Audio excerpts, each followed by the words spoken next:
We're also approached by many community organizations, Lowell environmentalists, Head Start educators from New Jersey, the Chippewa tribe from Minnesota, people who have approached the Rainbow Lobby for legislative research and access to Congress.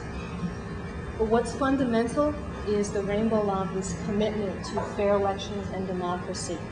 That's what underlies all of these issues and makes it possible for us to fight for them. So we want to talk a little bit more about the crisis in democracy that we face in this country and what the Rainbow Lobby is doing about that. Okay, so what is this crisis? What is this erosion of democracy? Well, after this last election, it was the lowest voter turnout since 1920. And there's been a lot of polls and analyses to discuss why that is. One indication, one poll is that the United States is now the lowest voter turnout of any industrialized democracy in the world. We actually beat out South Africa, where not even all their citizens have the right to vote. In fact, out of the ones of us who did vote, 66% of us did not like either one of the two choices. An ABC poll showed that 71% of us believe that candidates will say anything, make any promise just to get in office. So that's a heavy statement on the election process and who the candidates are in this country. And in fact, what that yields is that 98.5% of our elected officials get re-elected. So you think we have a permanent Supreme Court? Well, if you look at the government, that's real permanent. So this kind of exclusionary political process, which is obviously dictated by big PAC money, manipulated by the media, and special interest groups that follow accordingly, leaves a real enormous gap between the majority of our concerns in this country. So for example, 85% of the American people support a national health care policy. It has a lot to do with 37 million of us having no health care policy at all. Over 75%, according to the last LA Times poll, show that the American people are pro-choice. The last National Globe Action poll showed that over 50% of us support abortion as a constitutional right. The majority of American people support full sanctions against the South African government, support cleaning up the environment no matter what cost, support increasing their own taxes if it means doing away with homelessness in this country, etc. So what's the response in Congress? Well, there's a national health care policy that's been sitting in Congress for 18 years. Full sanctions was not passed during the last Congress in the Senate. The response to abortion in this country, which has people up in arms, was flag burning. That was a response in Congress to abortion. The environment obviously continues to fall apart in front of our faces. Homelessness is increasing, and the educational system is one of many of those. Social service, or many of the issues that people are concerned with, obviously is decaying as well. So what are we going to do about that?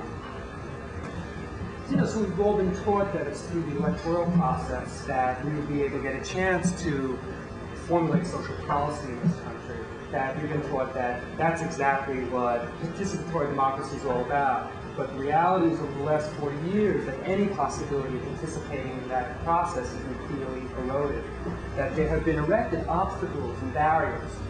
There have been obstacles erected around ballot access laws that have made it virtually impossible for independents, for insurgents to even get on the ballot. That we've seen in the past year the destruction of the fairness doctrine, which at least gave us a possibility of having an opposite point of view presented by the media. That it's almost a national shame that it's still difficult to even register to vote in states around the country. Even a liberal state like this one, you can't register by mail. You can't even register at a post office, something that you can do for the draft, for instance. That PAC money, that's it's true.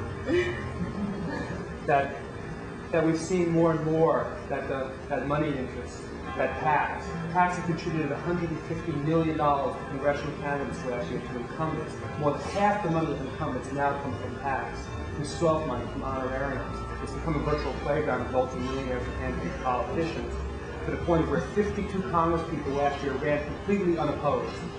Completely unopposed because people couldn't even raise the money to mount a challenge, let alone a shot at winning an election. That we wanted to take a minute or two to focus on one particular issue, which is ballot access laws and the difficulty around ballot access laws in this country. that people don't recognize this particularly, but if you run for office in this country as a Democrat or Republican, let's say for president, you're only required to gather approximately 50,000 signatures to access the ballot. That's all 50 states. But run as an independent, you're required to gather more than 1.5 million. It's turning independents, third parties, into virtual extinction in this country. But it's not just actually the barriers around signature requirements. Let's just take 2 states, for instance, Florida. You need 56,000 plus signatures on single postcards to get on the ballot in Florida, which means you need to gather about 100,000 signatures to ensure gathering 56,000 good ones. But you also have to submit to the state of Florida 10 cents for every signature for filing fees. In Florida, that means that you have to spend $10,000 just to assure a place on the ballot.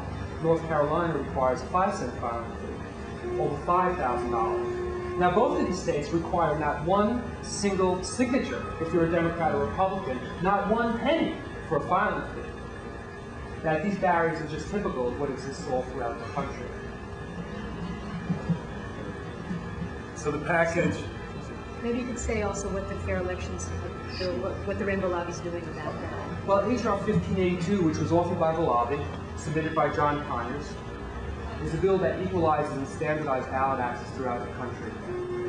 It would set up 0.1% of the last vote in the last election as the ballot access law for every single state, which in fact would still make it 3 or 4 times harder for an independent to run, but nothing like the 30, 35 times that now exists. And again, it would give us a chance to have another voice. Just think for a second of the presidential debates.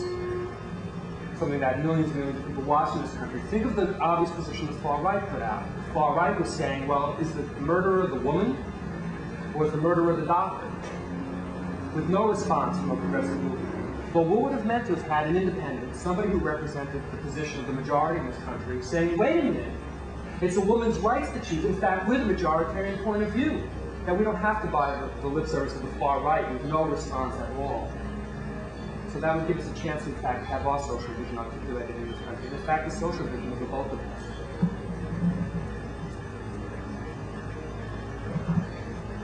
How do we do it? How do we pass this legislation? That's my problem to talk about. I mean, it's clear the legislation the Rainbow Lobby is fighting for makes sense. It makes sense to most Americans. Most Americans support democracy. Legislation to allow us to register to vote by mail, opening up the ballot, campaign financing reform makes sense. Who would oppose this? Well, the answer to that question is Congress. Congress people like the election laws the way they are. I mean, if you're a congressman now, you're in office for life. Congress gets reelected, as I think they said, 98.5% of the time. You have lifetime job security, no matter how you vote on the issues. So you can ignore the majority of us and stay in office for life. So we're faced with an uphill battle, getting these congresspeople to pass laws which make them more vulnerable to the electorate. We want them to be afraid of losing their jobs when they don't do their job, which is working for us. So the answer to what to do is what the Rainbow Lobby is doing, what people in this room are doing, is going door to door, day after day, all over the country, signing up the 1s and 2s, the 5s, 6s, and 7 neighbors across the country as members of a grassroots network that's fighting for democracy. It's people's signatures that get us in the door to meet with Congress people. That's what literally opens the door and gets them to sit down with us.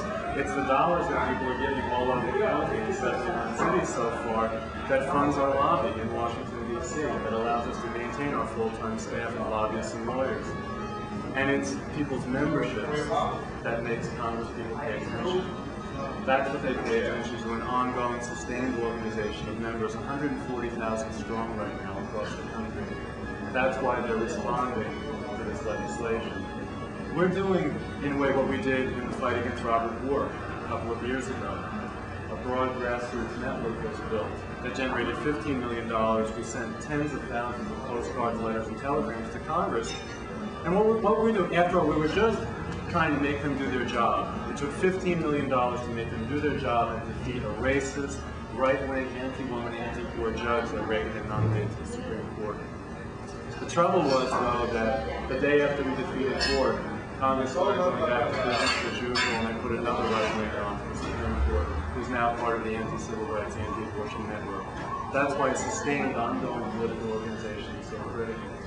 That's what our campuses do. Our campuses are foot soldiers in the fight to build a social movement in this country for democracy. That's what we all are. So that's the Rainbow Lobby. Does anyone have anything else that they want to add or say?